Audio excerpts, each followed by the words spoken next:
रहमानिर्रहीम, अस्सलामु अलैकुम वरहमतुल्लाहि वबरकातुहू। दोस्तों कैसे हैं आप लोग? ठीक ठाक। मंजिल बाय शराज खान में खुश आमदीद। मजीद एक नया लेक्चर लेके आज की वीडियो में हम दोबारा हाजिर हुए हैं। तो देखिए आज हम क्या पढ़ने वाले हैं। आपको याद होगा कि हम लेजर डिस्कस कर चुके हैं। लेजर के अंदर पोस्टिंग करना, पहले लेजर की थ्योरी, फिर उसमें पोस्टिंग करना, फिर उसके बाद उसकी फूटिंग एंड बैलेंसिंग करना, फिर उसका क्लोजिंग और ओपनिंग बैलेंस बनाना, ये सारी चीजें हम लेजर में तफसील से पढ़ चुके हैं। आज का जो हमारा टॉपिक है दोस्तों वो है अकाउंटिंग साइकिल का अगला step which is trial balance. तो आइए देखते हैं ट्रायल बैलेंस क्या होता है।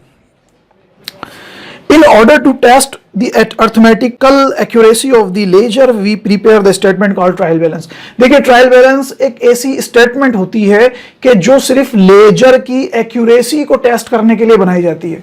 जी हाँ, हमें यह पता चल सके कि हमने रिकॉर्डिंग और पोस्टिंग सही करी है या हमने उसमें कोई मिस्टेक कर दी है, इसलिए हम एक स्टेटमेंट बनाते हैं, उसको हम कहते हैं ट्रायल बैलेंस। अगर हम इस स्टेटमेंट को नहीं बनाएंगे तो फिर इसका मतलब जो अब अगला स्टेप हमारा होगा फाइनेंशियल स्टेटमेंट का, हम उसमें कहीं ना कहीं मिस्टेक कर सकते हैं अगर ये हमारी बैलेंस नहीं आई।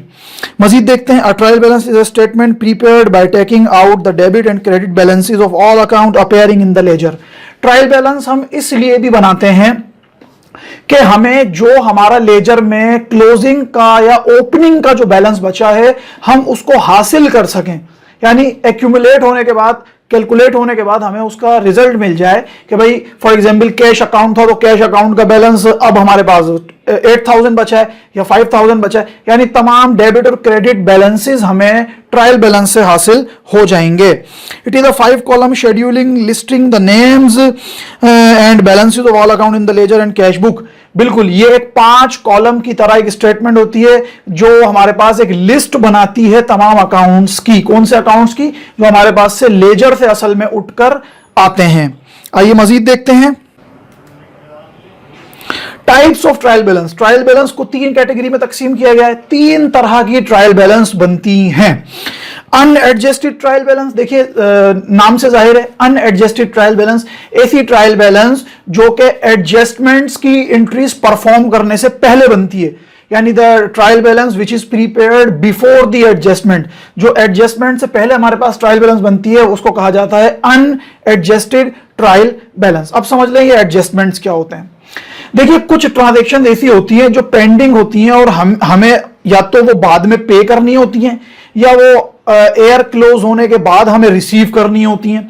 जैसे मिसाल के तौर पर the salaries of the month of December, दिसंबर के महीने की तनख्वाहें। अब वो दिसंबर के महीने की तनख्वाह हम कब लेंगे? ऑब्वियसली जनवरी के अंदर, लेकिन 31 दिसंबर को अगर क्लोजिंग होती है तो हमें तो 31 दिसंबर को क्लोज करनी होगी। तो हमारे पास तनख्वाह रिसीव करना वाजिब तो हो गया लेकिन हमने तनख्वाह रिसीव नहीं करी है, इसको कहते हैं एडजस्टमेंट। तो एक हम टेम्पररी एंट्री परफॉर्म करेंगे जिसको कहते हैं एडजस्टमेंट एंट्री। अगर एडजस्टमेंट्स कोई नहीं है तो जो ट्रायल बैलेंस बनती है वो कहलाती है unadjusted trial balance. Unadjusted trial balance जो होती है उसका सिर्फ और सिर्फ काम ये होता है कि वो हमारे को लेजर की एक्यूरेसी बताती है कि भाई आपका लेजर सही था या आपने लेजर में मिस्टेक कर दी। Adjusted trial balance, adjusted trial balance जो होती है हमारे पास वो एडजस्टमेंट की एंट्रीज पास करने के बाद बनती है। ये एडजस्टमेंट का बाकायदा मुस्तकबिल में एक पूरा चैप्टर आ रहा है तो उसमें तफसील से हम इसको पढ़ेंगे।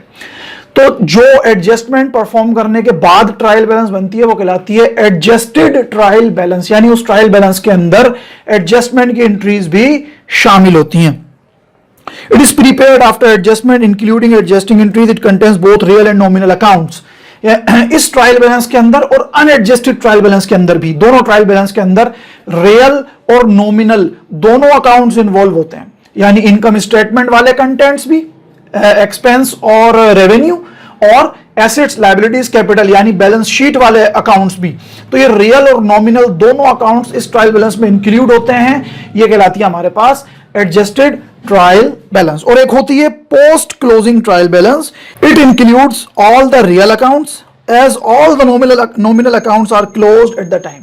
ये पोस्ट क्लोजिंग ट्रायल बैलेंस एक ऐसी ट्रायल बैलेंस होती है जिसमें सिर्फ और सिर्फ हमारे पास रियल अकाउंट्स होते हैं, यानी बैलेंस शीट के कंटेंट्स होते हैं। इनकम स्टेटमेंट वाले जो नॉमिनल अकाउंट्स होते हैं, आपको पता है वो टेम्पररी भी कहते हैं, पिछली वीडियो में बता चुका हूं, वो क्योंकि क्लोज हो जाते हैं तो इस ट्रायल बैलेंस के अंदर सिर्फ रियल अकाउंट्स होते हैं। आइए मजीद देखते हैं फॉर्म्स ऑफ ट्रायल बैलेंस। देखो ट्रायल बैलेंस दो तरीके से बनाई जाती हैं, ये एक ऑप्शनल टॉपिक है लेकिन मैं फिर भी समझा देता हूं। ट्रायल बैलेंस दो तरीके से बनती है, यानी दो तरह से ट्रायल बैलेंस बनती है। कौन कौन से? Number 1 total trial balance method और उसके बाद बैलेंस ट्रायल बैलेंस मेथड। देखिए टोटल ट्रायल बैलेंस मेथड जो है वो बहुत कम इस्तेमाल होता है, लेकिन उसके हवाले से मैं कुछ बता देता हूं आपको। टोटल ट्रायल बैलेंस मेथड एक ऐसा ट्रायल बैलेंस मेथड होता है जिसमें लेजर का नेट अमाउंट उठा के नहीं डाला जाता। नेट अमाउंट से मुराद यानी ब्रॉड डाउन, ओपनिंग बैलेंस उठा के इस ट्रायल बैलेंस में नहीं डाले जाते। इस मेथड के जरिए हम क्या करते हैं, जो डेबिट पर जितना अमाउंट होता है उसको ट्रायल बैलेंस में डेबिट पर लिख देते हैं, यानी लेजर के डेबिट पर जो सारा अमाउंट होता है उसको ट्रायल बैलेंस में भी लिख देते हैं डेबिट पर, और जो क्रेडिट पर सारा अमाउंट होता है उसको क्रेडिट साइड पर लिख देते हैं ट्रायल बैलेंस के। तो फिर टोटल कर लेते हैं, ऐसी ट्रायल बैलेंस कहलाती है क्या हमारे पास टोटल ट्रायल बैलेंस। बहुत आसान है। उसके अलावा दूसरा है बैलेंस ट्रायल बैलेंस मेथड, ये वही कॉमनली यूज होने वाली ट्रायल बैलेंस है। इस ट्रायल बैलेंस के अंदर तमाम लेजर के अकाउंट्स का नेट बैलेंस आता है। नेट बैलेंस से मुराद यह है कि जो ब्रॉड डाउन हमारे पास बनते हैं, जो रिमेनिंग अमाउंट होता है, जो नेट अमाउंट होता है, जो टोटल अमाउंट होता है, जो डिफरेंस निकल जाता है डेबिट और क्रेडिट बनने के बाद, वो वाला अमाउंट उठाकर जिस ट्रायल बैलेंस में, अगर वो डेबिट पर ब्रॉड डाउन बन रहा होगा तो वो डेबिट पर लिख देंगे ट्रायल बैलेंस में, अगर वो ब्रॉड डाउन क्रेडिट पर बन रहा होगा तो हम क्रेडिट पर लिख देंगे। ऐसी ट्रायल बैलेंस को कहा जाता है बैलेंस ट्रायल बैलेंस मेथड, यानी ऐसी ट्रायल बैलेंस जो बनती है वो बैलेंस ट्रायल बैलेंस कहलाती है। अब याद रखें कि एसेट्स और एक्सपेंस में बता चुका हूं कि इनका ओपनिंग बैलेंस हमेशा ब्रॉड डाउन वो डेबिट पर ही बनना है, और लायबिलिटीज कैपिटल रेवेन्यू का जो ब्रॉड डाउन बनेगा यानी ओपनिंग बैलेंस जो नेक्स्ट मंथ नेक्स्ट ईयर में ऐसा का ऐसा ही उठाकर चला जाएगा।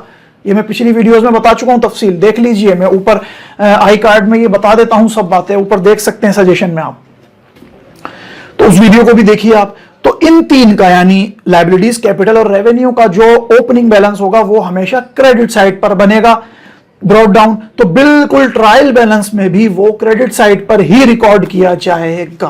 तो ये दो मेथड हमारे पास ट्रायल बैलेंस के होते हैं। आइए देखते हैं ट्रायल बैलेंस का सैंपल किस तरह होता है, किस तरीके से ट्रायल बैलेंस दिखती है। देखिए ये 5 कॉलम्स होते हैं ट्रायल बैलेंस के अंदर। सबसे पहला कॉलम डेट, कुछ राइटर्स उसको सीरियल नंबर भी लिखते हैं। दूसरा हेड ऑफ अकाउंट्स और पर्टिकुलर्स भी हम कह सकते हैं दूसरे कॉलम को, और इसको टाइटल ऑफ अकाउंट्स भी कहते हैं। ये तीनों वर्ड्स आप इस कॉलम के लिए इस्तेमाल कर सकते हैं। उसके बाद ledger folio, then debit amount, उसके बाद हमारे पास क्रेडिट अमाउंट। तो लीजिए जनाब, ये ट्रायल बैलेंस का एक सैंपल होता है। आई होप आपको आज का टॉपिक बखूबी समझ आ गया होगा। नेक्स्ट क्लास के अंदर हम ट्रायल बैलेंस के अंदर डेटा को रिकॉर्ड करना यानी लेजर से उठाकर ट्रायल बैलेंस में डेटा किस तरह लिखते हैं, फिर उसका सम अप किस तरह करते हैं, हम ये सीखेंगे। आज की वीडियो आई होप आपको समझ में आ गई होगी। कोई बात समझ ना आए तो मुझसे कमेंट बॉक्स में जरूर पूछिएगा। अपना बहुत ख्याल रखिएगा। अगली वीडियो के साथ हाजिर होंगे। अस्सलाम वालेकुम वरहमतुल्लाहि वबरकातुहू।